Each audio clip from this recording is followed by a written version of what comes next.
Hola, buenos días.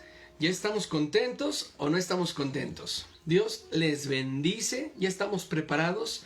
Estamos por comenzar nuestro estudio de Biblia con café. Yo no sé si ustedes se toman algo en la mañana, pero la verdad es que yo no me lo puedo perder. Aleluya. Muy bien. Estábamos analizando el libro de Marcos y en el libro de Marcos hemos encontrado muchas acciones o actividades que realizó el Señor Jesús durante su caminar y su ministerio aquí en la tierra. El día de ayer estuvimos analizando lo que fue Mateo 10 y Mateo 11. Vimos que en Mateo 10 le están preguntando a los fariseos sobre el divorcio. El amor que tiene Jesús por los niños también lo manifiesta de una manera muy evidente.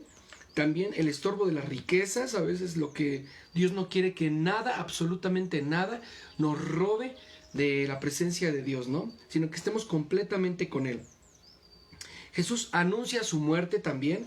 Por último, después en el capítulo 11 vimos la entrada triunfal de Jesús. Jesús llega a Jerusalén. Jesús llega triunfando, llega venciendo, llega montado sobre un asno, sobre un pollino.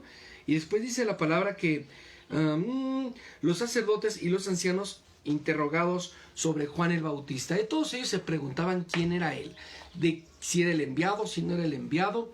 Y pues naturalmente Jesús está en una condición en este momento de que todo el mundo lo está observando.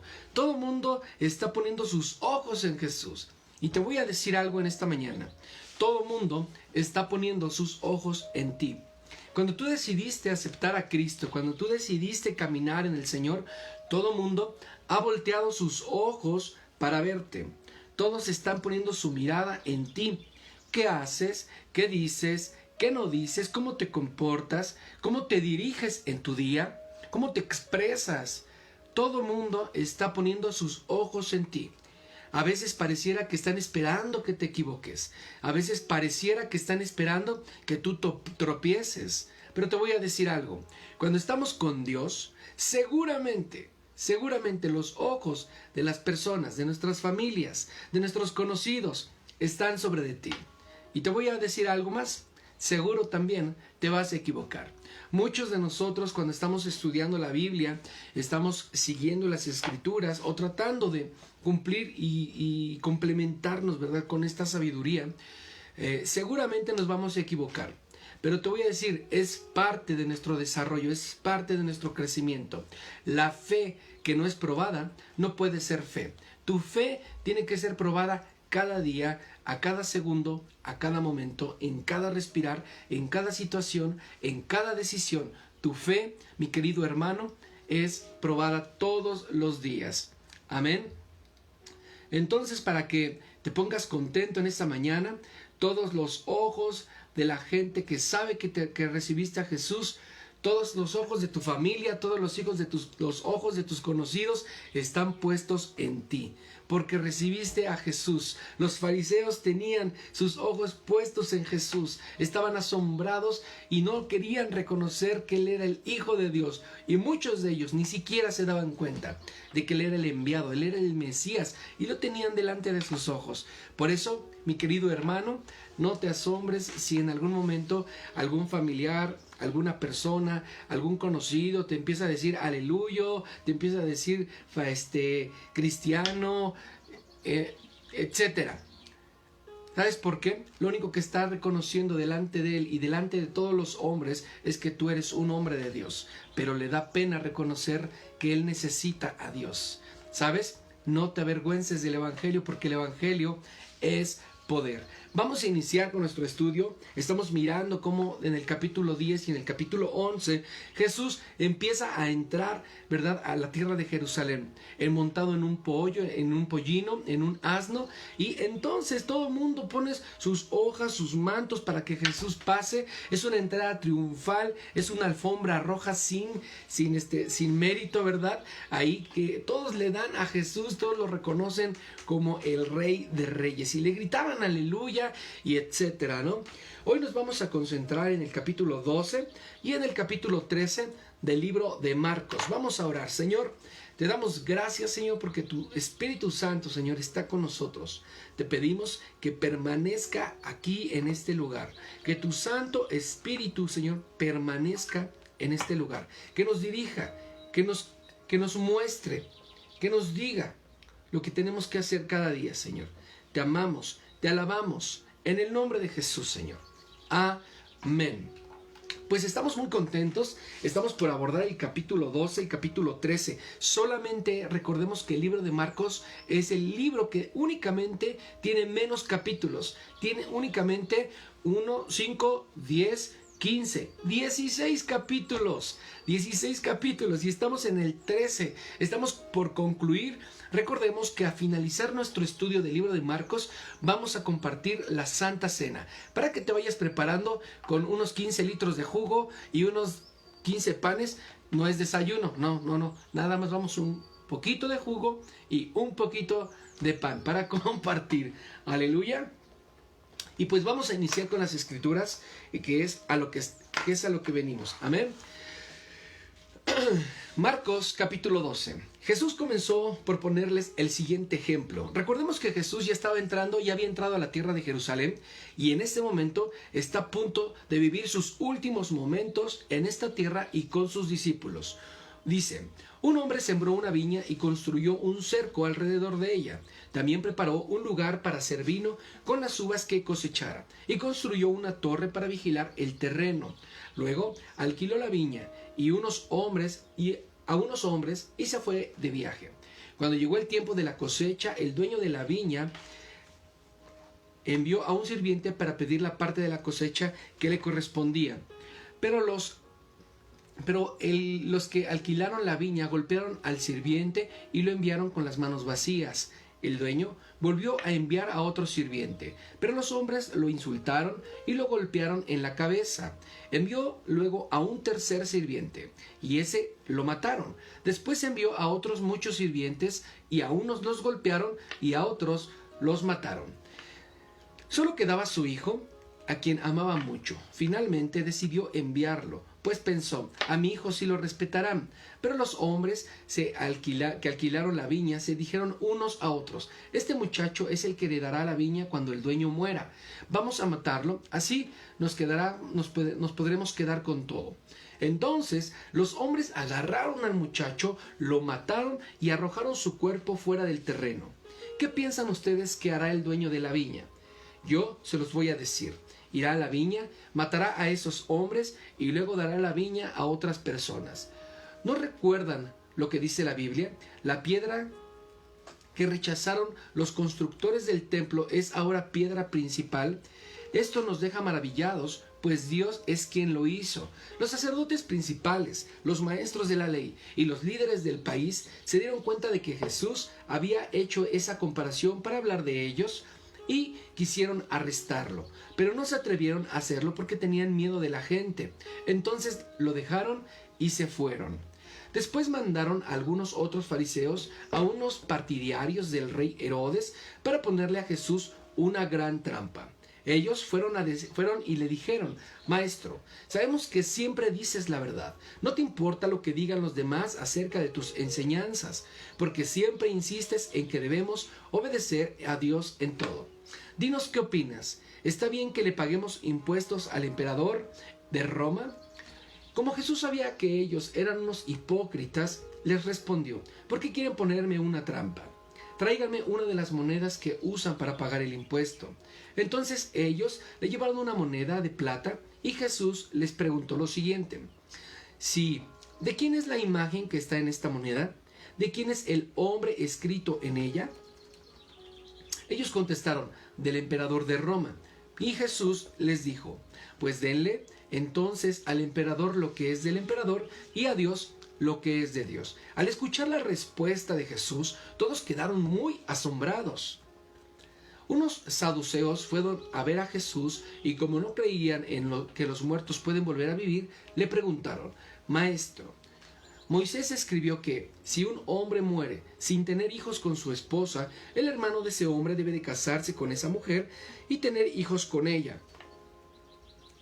De acuerdo con la ley, esos hijos son del hermano muerto y llevan su nombre. Pues bien, aquí vivían 7 hermanos. El mayor se casó y tiempo después murió sin tener hijos.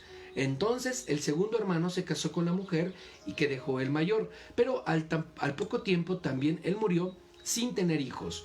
Con el tercer hermano pasó lo mismo, y así pasó con los 7 hermanos, y finalmente murió la mujer.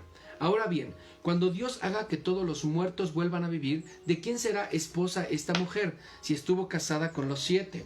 Y Jesús le contestó: ustedes están equivocados, no saben lo que dice la Biblia, ni conocen el poder de Dios. Cuando Dios haga que los muertos vuelvan a vivir, nadie se va a casar, porque todos serán como ángeles del cielo. Aleluya. Y en cuanto al sí los muertos vuelvan a vivir, ustedes pueden leer en la Biblia la historia de la zarza. Allí Dios le dijo a Moisés: yo soy el Dios de Abraham, el Dios de Isaac y el Dios de Jacob, tus antepasados. Por tanto, Dios no es de un Dios muerto, sino de vivos, pues para Dios todos ellos están vivos. ¡Qué equivocados están ustedes! Uno de los maestros de la ley escuchó la conversación entre Jesús y los saduceos. Al ver que Jesús le respondió muy bien, se acercó y le preguntó: ¿cuál es el mandamiento más importante de todos? Jesús le contestó: el primero y más importante de los mandamientos es el que dice así: escucha, pueblo de Israel, nuestro único Dios es el Dios de Israel. Ama a Dios con todo lo que piensas, con todo lo que eres y con todo lo que vales. El segundo mandamiento en importancia es: cada uno debe de amar a su prójimo como se ama a sí mismo. Ningún otro mandamiento es más importante que estos dos. El maestro de la ley le dijo: muy bien, maestro, lo que dices es cierto. Solo Dios es nuestro dueño y no hay otro como Él. Debemos amarlo con todo nuestro ser y amar a los demás con todo lo que amamos, como nos amamos a nosotros mismos. Estos mandamientos son más importantes que cumplir con todos los ritos y deberes religiosos. Como Jesús vio que el maestro de la ley le dio una buena respuesta, le dijo: no estás lejos del reino de Dios. Y nadie se atrevió a hacerle más preguntas. Mientras enseñaba en el templo, Jesús le preguntó: ¿por qué dicen los maestros de la ley que el Mesías será de la familia del rey David? Recuerden que el Espíritu Santo dijo lo siguiente a través de David: Dios le dijo a mi Señor, el Mesías: siéntate a la derecha de mi trono, hasta que yo derrote a tus enemigos. A ver, explíquenme, ¿por qué el rey David llama Señor al Mesías? ¿Cómo puede el Mesías ser su descendiente? Hasta David lo considera más importante que él mismo. Había ahí mucha gente y todos escuchaban a Jesús con agrado. Jesús siguió enseñando y les dijo: cuídense de los maestros de la ley, a aquellos que les gusta vestirse como gente importante, a que en el mercado los saluden con mucho respeto. Cuando van a una fiesta o a la sinagoga, les gusta ocupar los mejores lugares o los mejores asientos. Y son ellos los que roban las casas de las viudas y luego hacen oraciones muy largas, pero Dios los castigará más duro que a los demás. Un día Jesús estaba en el templo y se sentó frente a las cajas de las ofrendas. Allí veía cómo la gente echaba el dinero en ellas. Mucha gente rica echaba grandes cantidades de dinero. En eso llegó una viuda pobre y echó en la caja 2 moneditas de poquísimo valor. Entonces Jesús le dijo a sus discípulos: les aseguro que esta viuda pobre dio más que todos los ricos, porque todos ellos dieron lo que les sobraba, pero ella, que es tan pobre, dio todo lo que tenía para vivir. Aleluya. Estamos asombrados como en el capítulo 12, del 1 al 12, vemos que la parábola de la viña y de los arrendatarios. Amén. En esta parábola Jesús se está manifestando y está manifestando el amor de Dios a través de su Hijo Jesucristo, de la misma manera que el dueño de la viña, al llevar y al entregar a su propio Hijo como enviado, por así llamarlo. Recordemos que también lo mataron y le hicieron daño. Del 13 al 17 vemos la pregunta sobre el tributo ¿qué era lo que teníamos que hacer con los impuestos? Y Jesús les dijo, recuerden lo que viene en la moneda. Si viene en la moneda el emperador, pues bueno, hay que darle al emperador lo que le corresponde y a Dios lo que le corresponde. Del 18 al 27 vemos todo lo tocante a la resurrección. Seremos como ángeles, decía ahí la escritura. Del 28 al 34, el gran mandamiento de la ley. Amar a Dios, número 1, con toda tu mente, con todas tus fuerzas y con toda tu alma. Y segundo mandamiento, y también mucho más importante, ¿verdad? Amar al prójimo como te amas a ti mismo. Si tú te amas, si tú te aceptas, si tú te reconoces, ¿verdad?, delante de Dios como su hijo, entonces vas a poder amar a otras personas, vas a poder amar a tu pareja, a tus hijos, porque has encontrado el valor que Dios puso en ti. Amén. Ahora, del 35 al 40, Cristo, el Hijo, y sin embargo, el Señor David. Vemos cómo hay una referencia en el Antiguo Testamento de lo que iba a acontecer en el Nuevo Testamento, y ahora, en este momento, en el libro de Marcos, ya tenían al enviado, ya tenían al Mesías delante de sus ojos. En el Antiguo Testamento aún no. Aún no, eran los profetas, eran los enviados de Dios, pero el Hijo de Dios, el que iba a dar su vida por nosotros, era Jesús. ¡Aleluya! Hay que analizar perfectamente lo que es el capítulo 12 del versículo 35 al versículo 40. Si ustedes tienen oportunidad de leerlo y de escudriñarlo, van a ver la gran riqueza y la promesa que se cumple en este momento, en este versículo, en esta historia. Amén. Y del 41 al 44 vemos el elogio de la viuda pobre. No se trata de las cantidades que damos de dinero, sino se trata del corazón y de la intención con que hacemos esto cuando damos. Se trata de decirle, Señor, yo te reconozco, gracias por lo que tú me has dado. Y aún dijeran muchos, es que yo no tengo para dar. Pues en el momento que tú no tienes para dar es el momento más adecuado para dar. Porque cuando tú no tienes y tú das, entonces Dios te da, Dios te suple, Dios te respalda, porque no se trata de la cantidad, se trata de tu fe. Recordemos que la fe es importante. Aleluya. Ok, vamos ahora con el capítulo 13 del libro de Marcos. Dice, al salir del templo, uno de los discípulos le dijo a Jesús, Maestro, mira qué piedras y qué edificios más hermosos. Y Jesús le respondió, ¿ves estos grandes edificios? Pues de ellos no va a quedar en pie ni una pared, todo será destruido. Después Jesús y sus discípulos se fueron al monte de los olivos que está frente al templo. Jesús se sentó y cuando estaban solos, Pedro, Santiago, Juan y Andrés le preguntaron, ¿cuándo será destruido el templo? ¿Qué cosas servirán de señal para indicar que todo está por suceder? Y Jesús le respondió, pongan atención aquí, cuidado, no se dejen engañar. Muchos vendrán y se harán pasar por mí, y le dirán a la gente, yo soy el Mesías. Usarán mi nombre y lograrán engañar a muchos. Ustedes no se asusten si oyen decir que algunos países están en guerra, y que otros países están a punto de pelearse. Esto tiene que pasar, pero todo esto no será el fin del mundo, porque los países pelearán unos contra otros. La gente no tendrá para comer. No habrá terremotos y muchos lugares. Habrá terremotos en muchos lugares. Eso será solo el principio de todo lo que el mundo sufrirá. Tengan cuidado porque los entregarán a las autoridades y los golpearán en las sinagogas. Los llevarán ante los gobernadores, a los reyes, para que hablen de mí ante ellos, porque ustedes son mis discípulos. Antes de que llegue el fin del mundo, en todos los países de la tierra deberá anunciarse las buenas noticias del reino. Cuando los entreguen a las autoridades y los lleven al juicio, no se preocupen por lo que habrán de decir para defenderse. En ese momento, Dios les indicará lo que deben de decir. Ustedes no son los que van a hablar, sino el que va a hablar es el Espíritu Santo por ustedes. Aleluya. Los hermanos se traicionarán unos a otros. Cada uno entregará al otro para que lo maten. Los padres traicionarán a sus propios hijos, y los hijos atacarán a sus padres, y los matarán. Todo el mundo los odiará a ustedes por ser mis discípulos, pero yo salvaré al que confíe en mí hasta el final.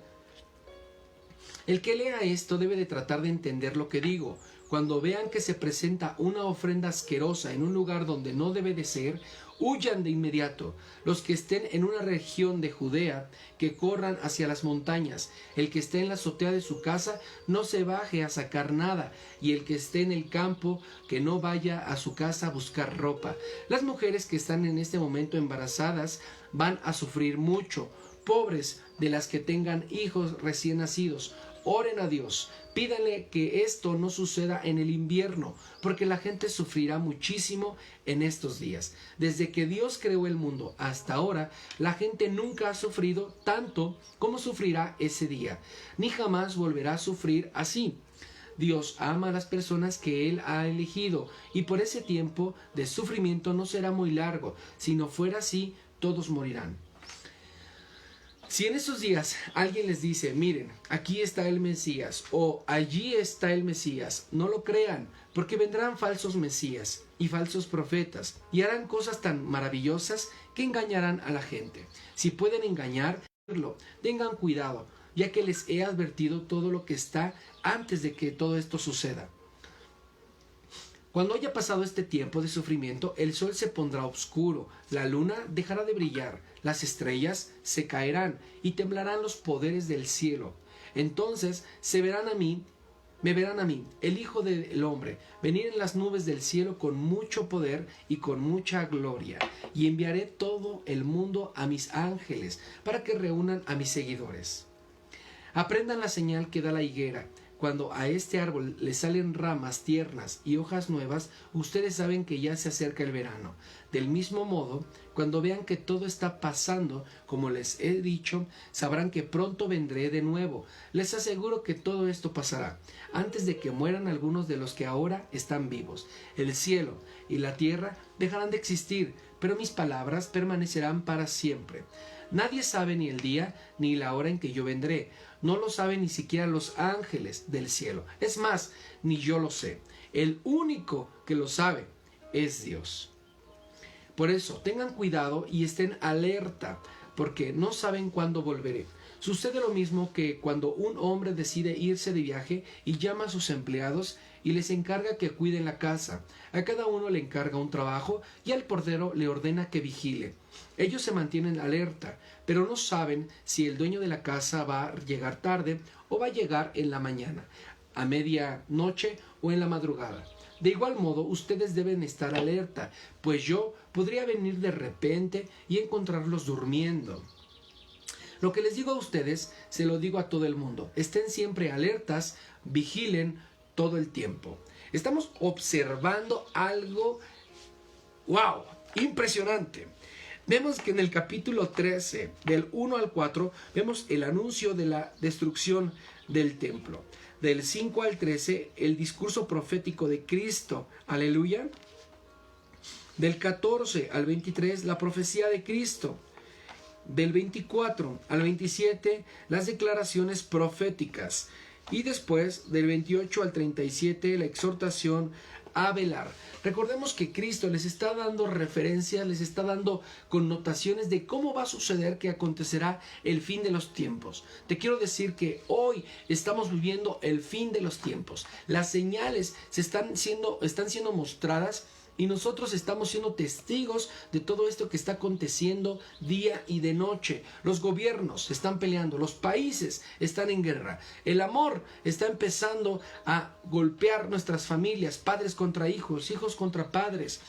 Tenemos confusión. En este mundo, Satanás está empezando a gobernar de una manera profética, porque todo lo que él está haciendo solamente está viniendo a cumplir con la profecía que Cristo ya había lanzado sobre su pueblo, sobre sus hijos. Y les quiero decir algo, pero ustedes, hijos de Dios, hijos del Todopoderoso, no se preocupen. Nosotros estaremos rodeados de su gloria, estaremos rodeados de su favor. Dice la palabra, seremos como ángeles. Entonces, nada de esto nosotros vamos a sufrir, porque cuando llegue este momento, nosotros estaremos con Él, en el nombre de Jesús. Quiero darte 4 referencias, únicamente para tener en memoria el libro de Marcos. Marcos, el verdadero nombre de Marcos, recordemos que no era Marcos, era Juan Marcos, aleluya. Ahora, Marcos fue el primo de Bernabé. Marcos y Bernabé eran primos, ojo. Después fue el discípulo de Pedro. Recordemos que Marcos o Juan Marcos acompañaba a Pedro y fue su discípulo. Él aprendió muchas cosas de Pedro. Aleluya. Y pongan atención en la siguiente connotación. A Marcos se le representa como un león alado, ¿sabes? En el libro de Apocalipsis 4, versículo 7, recordemos que dice la palabra, el primer ser viviente era semejante a un león. ¿Y por qué digo que es semejante a un león y por qué lo compara con un león alado? Porque recordemos que el libro de Marcos fue el primer libro del Nuevo Testamento que se escribió, el primer libro de los cuatro evangelios. Marcos es el primero, y en el libro del Apocalipsis dice que el primer ser viviente era un león alado. ¿Sabes? Hay una referencia profética en ese momento y la palabra de Dios empieza a concordar una con otra. Aleluya. Ahora, Marcos es el primer libro que se escribe, como les dije, en el Nuevo Testamento, en el año 60, entre el año 60 y el año 70. Pues bueno, estos fueron algunos datos que quería compartir contigo. Y recordemos, estamos viviendo el fin de los tiempos. La venida de Cristo está aquí, a la puerta. Dice la palabra que Él va a venir del cielo con sus ángeles y todos lo veremos. Y esto sucederá hasta que su palabra se predique en todo lugar. Vamos a orar. Señor, te damos gracias. Que tu Santo Espíritu, Señor, nos dirija como cada mañana, Señor, y que nos lleve, Señor, al entendimiento de tu palabra, Señor. No queremos leer por leer, sino queremos leer con el entendimiento del Espíritu Santo, Señor. Guíanos en amor, guíanos en poder, guíanos en verdad, Señor. Y que todo lo que hagamos el día de hoy, todo lo que toquemos, todo lo que empecemos, todo lo que pisemos, Señor, sea grandemente prosperado. En el nombre de Jesús, bendigo tu vida. Gracias a la vida de Patti, que está conectada, la vida de Luis, de Mina. También veo que también por aquí está conectada Paola. Dios bendice tu vida, Pao. Señor Serafín también está conectado. Pastora Maite. Dios les bendice. Estamos contentos y crean, esperen cosas grandes de parte de Dios. Porque tú y yo tenemos una fe, pero no es una fe que espera, es una fe que recibe. Dios bendice tu vida y shalom, shalom. Dios te bendice.